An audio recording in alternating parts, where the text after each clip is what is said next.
నమస్కారం, welcome to big TV. ఈనాటి మన ధర్మ సందేహాలను నివృత్తి చేయడానికి మనతో పాటు ఉన్నారు ప్రముఖ జ్యోతిష్య, వాస్తు, ధర్మశాస్త్ర పండితులు బ్రహ్మశ్రీ డాక్టర్ నాయగంటి మల్లికార్జున శర్మ గారు. వారితో మాట్లాడదాం. నమస్కారం గురుగారు. నమస్కారం.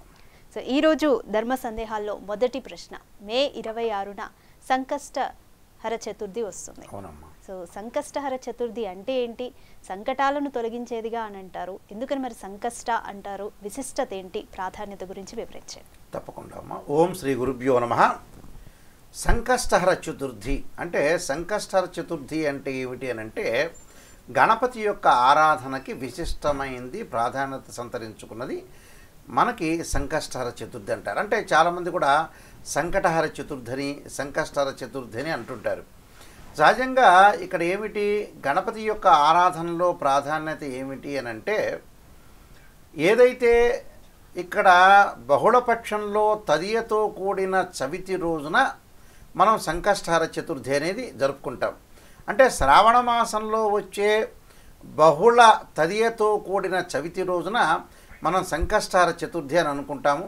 ఆ రోజున సంకష్టహర చతుర్థి వ్రతాన్ని చేస్తుంటారు. అయితే దీనికి కారణం ఏమిటి? మనం పురాణ ఇతిహాసాల్లోకి వెళ్తే భవిష్యోత్తర పురాణంలో కానీ అలానే మిగతా ఏదైతే మనకు అష్టాదశ పురాణాల్లో కూడా ఈ సంకష్టహర చతుర్థి గురించి ప్రత్యేకంగా చెప్పబడింది. అంటే స్కాంద పురాణం దగ్గర నుంచి గణపతి పురాణంలో కూడా ఈ ప్రాధాన్యతను చెప్పబడింది. ముందుగా ఈ సంకష్టహర చతుర్థిని కొంతమంది సంకటహర చతుర్థి అని, సంకష్టహర చతుర్థి అని అంటారు. వాస్తవంగా సంకష్టహర చతుర్థి అంటే సంకష్ట అంటే ఏదైతే సంకటాలన్నీ కూడా తొలగిపోవటానికి కాలానికి విఘ్నం కలుగుతుంది, ఆ విఘ్నం యొక్క దోషం పోవటానికి సంకష్టహర చతుర్థి వ్రతాన్ని చేస్తుంటారు. అయితే ఇక్కడ గతంలో చేసిన వాళ్ళు ఎవరు, అసలు ఏమిటి దీని యొక్క ఈ వ్రతం యొక్క ప్రాధాన్యత, ఇంపార్టెంట్ మనం చూసుకునేటట్టయితే, ఒకానొక సమయంలో దౌమ్యుడు అనే ఒక పురోహితుడు పాండవులు ఏదైతే అరణ్య అజ్ఞాతవాసాలకు వెళ్ళినప్పుడు, ఏదైతే 14 సంవత్సరాల పాటు ఏదైతే అజ్ఞాతవాసాలకు వెళ్ళినప్పుడు ఇక్కడ ముఖ్యంగా జరుగుతున్నది ఏమిటంటే, పాండవులు అరణ్యానికి వెళ్ళారట. అంటే కామ్యక వనం అంటారు. ఈ కామ్యక వన క్షేత్రానికి వెళ్ళిన తర్వాత శ్రీకృష్ణ పరమాత్మ వచ్చి వాళ్ళని పలకరించడం జరిగిందట. ఏ విధంగా అంటే, పాండవులు అరణ్యవాసానికి వెళ్ళిన తర్వాత, అజ్ఞాతవాసానికి వెళ్ళిన తర్వాత వాళ్ళ స్థితిగతులు ప్రధానంగా ఏ విధంగా ఉంటున్నాయి, వాళ్ళు కూర్చునే శక్తి ఉంటుందా, అన్ని సంవత్సరాలు కూడా వాళ్ళు ఆ కామ్యక వనంలో ఉండగలిగే శక్తి అనేది ఉంటుందా అని ఆలోచన చేశారట. ఆలోచన చేసి శ్రీకృష్ణ పరమాత్మ కామ్యక వనానికి వెళ్ళారట. వెళ్ళిన తర్వాత పాండవుల దగ్గరికి వెళ్ళి యోగక్షేమాలను విచారించారట. విచారించి మీరు సంకష్టహర చతుర్థి వ్రతాన్ని చేయండి అని చెప్పారట. అక్కడ ఆ రోజున చేసిన రోజున ఏమిటి అని అంటే, శ్రావణ మాసంలో బహుళ తదియతో కూడిన చవితి రోజున సంకష్టహర చతుర్థి చేశారట. దౌమ్యుడు అనే పురోహితుడు వాళ్ళ చేత సంకష్టహర చతుర్థి చేశారు. అయితే సంకష్టహర చతుర్థి ఏ విధంగా చేయాలి అంటే, సంకట విమోచనాలన్నీ కూడా తొలగిపోవటానికి గణపతిని యొక్క ఆరాధన చేయాలని శాస్త్రంలో చెప్పబడింది. దీనిలో ముఖ్యంగా ఇక్కడ కాలానుగుణంగా మనకి కృతయుగము, త్రేతాయుగము, ద్వాపరయుగము, కలియుగం అనేవి 4 యుగాలు ఉన్నాయి. ఇక్కడ 4 యుగాల్లో మొట్టమొదటి యుగంలో భగవంతుడి యొక్క సృష్టి క్రమంలో కొండలు, పర్వతాలు, నదులు, సముద్రాలన్నీ కూడా సృష్టించిన తర్వాత బ్రహ్మదేవుడు జీవాన్ని సృష్టించాలనే ఆలోచనతో ఒక జీవాన్ని సృష్టించడం మొదలుపెట్టాట. అంటే ఏదైతే మొదలుపెట్టిన తర్వాత ఒక మానవుణ్ణి, ఒక జీవాన్ని సృష్టించాలనే ఆలోచనతో ఒక మానవుణ్ణి సృష్టించాట. సృష్టించినప్పుడు తల కిందకి, కాళ్ళు పైకి, అలానే చేతులు కిందకి, ఇలాగా వికృతమైన ఆకారంలో సృష్టించాట. కానీ ఆయన అసంతృప్తికరంగా ఉందట బ్రహ్మదేవుడికి. అసంతృప్తికరంగా ఉండి ఎంతో బాధపడుతుంటే సాక్షాత్తు శ్రీ మహావిష్ణువు వచ్చి, ఓ బ్రహ్మదేవా, నువ్వు సృష్టిని నిర్మించుకోవాలనుకుంటున్నావు, నీదేదో అసంతృప్తికరంగా ఉన్నారు, కాబట్టి ఈ అసంతృప్తికరంగా ఉండే దానికి దోషం పోవాలంటే గణపతి యొక్క ప్రార్థన చేయండి అని చెప్పాట. అందువల్ల అక్కడ గణపతి యొక్క ప్రార్థన చేశాట. అంటే ఎలా చేయాలి అంటే, సంకష్టహర చతుర్థి రోజున ఆ వ్రతాన్ని ఈ బ్రహ్మదేవుడే గణపతిని ఆరాధన చేయడంలో ఒక భాగంగా చెప్పబడింది. అంటే సంకష్టహర చతుర్థి వ్రతాన్ని చేశాట.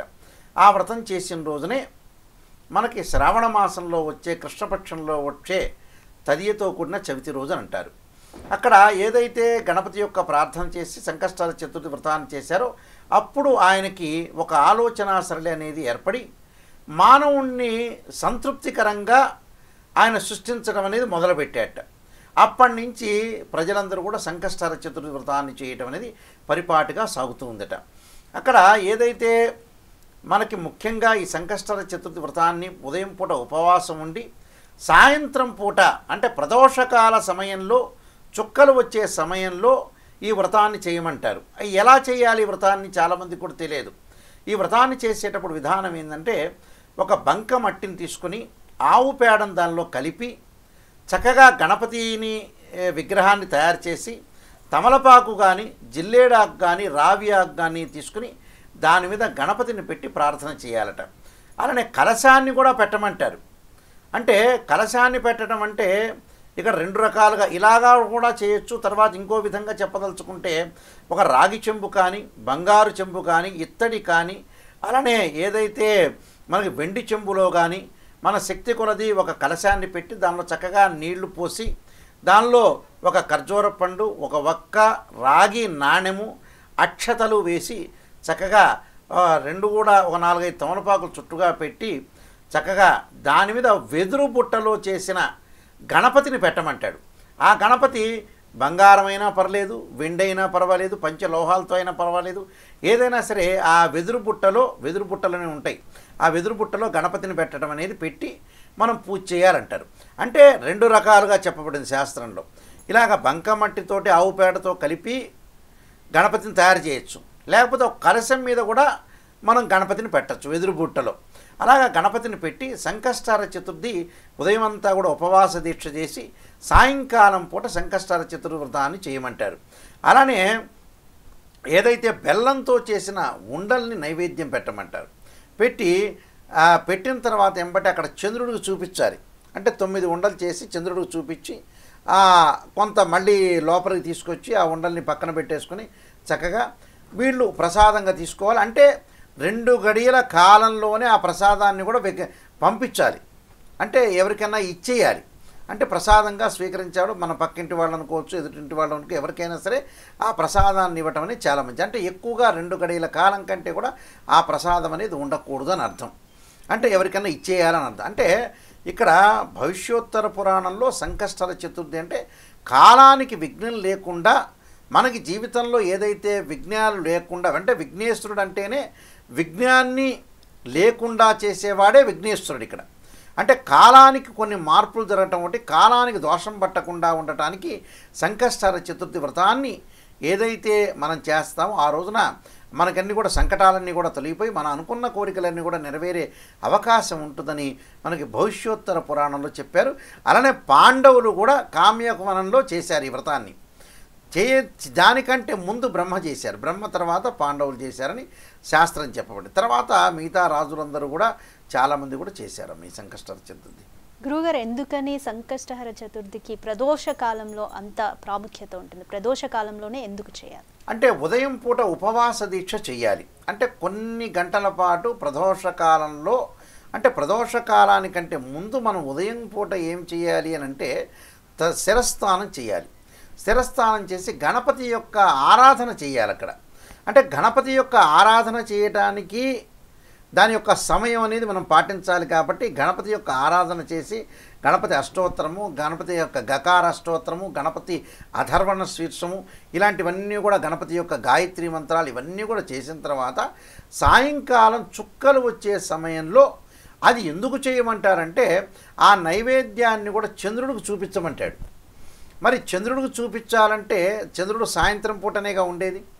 అంటే చుక్కలు వచ్చే సమయంలోనే ఆ ప్రదోష కాలంలో ఏదైతే నైవేద్యం ఉంటుందో గణపతికి కొంత పెట్టిన తర్వాత చంద్రుడికి చూపించాలి. చంద్రుడు ఉదయం పూట ఉంటాడు కదా, అందువల్ల చంద్రుడికి సాయంత్రం పూట చూపించి ఏదైతే చూపించిన తర్వాత గణపతికి ఏదైతే ఆరాధన చేసి చక్కగా ఈ ప్రసాదాన్ని కూడా అందరికి కూడా పంచాలని శాస్త్రంలో చెప్పబడింది. ఎందుకంటే చంద్రుడికి కూడా అక్కడ నైవేద్యం పెట్టినట్టుగా శాస్త్రంలో చెప్తారు. కాబట్టి ప్రదోషకాల సమయంలో చేస్తేనే చాలా మంచిది. అంటే ఇక్కడ ఉపవాస దీక్ష అవుతుంది, చంద్రుడికి నైవేద్యం పెట్టినట్టు అవుతుంటుంది, చక్కగా ఈ మట్టితో చేసిన ఆవు పేడతో చేసిన గణపతిని పక్కరోజు శుక్రవారం మంగళవారం కాకుండా బుధవారం కాకుండా హస్తా నక్షత్రం కాకుండా పారే నదిలో కానీ గణపతిని లేకపోతే చెట్లల్లో కానీ పెట్టడం అనేది చాలా మంచి. చెట్లల్లో పెట్టారనుకో వర్షం వస్తే కరిగిపోతాడు. అలాగ సంకష్టహార చతుర్థి ప్రతి సంవత్సరం కూడా అంటే ప్రతి నెలలో కూడా సంకష్టహార చతుర్థి వస్తుంది. కానీ ప్రారంభం నేను చెప్పినట్టుగా శ్రావణ మాసంలో ప్రారంభం అవుతుంది కాబట్టి ప్రతి నెలలో వచ్చే సంకష్టహార చతుర్థి ప్రతి వాళ్ళు కూడా చేయటం వల్ల మంచి జరిగే అవకాశం ఖచ్చితంగా ఉంటుందమ్మా. చాలా చక్కగా వివరించారు గురువుగారు, ధన్యవాదాలు. నమస్కారం. For more videos like this, subscribe Big TV channel.